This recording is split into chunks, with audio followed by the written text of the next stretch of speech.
Magandang araw mga kabikir. Ang i-share ko sa inyo itong masarap na grasyosa bread. Lutuin natin sa kawali.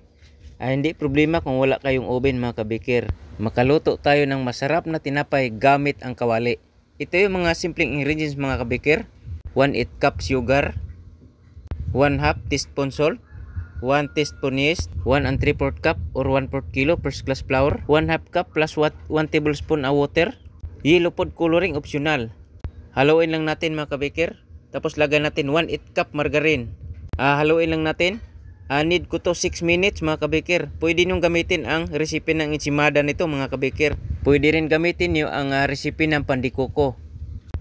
Pagkatapos nating ma-mix, pinapaalsa natin ng 1 oras. Tinakpan natin ng plastic kahit anong itakip mga kabikir.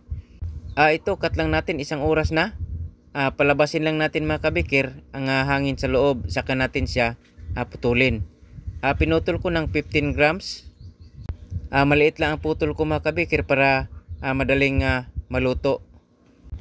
Pagkatapos ko maputol, binilog ko. Pagkatapos ko mabilog, nilagay ko sa kawali. Ang kawali mga kabikir, pahiran natin ng shortening or margarine para hindi dumikit. Palsahin ng 30 minutes bago natin lutuin. So ito mga kabikir, 30 minutes cut lang natin.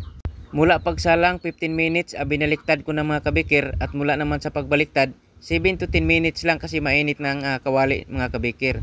Pagkahango natin mula sa kawali, palamigin muna natin, saka natin lagyan ng icing mga kabikir. So magtimpla tayo ng icing.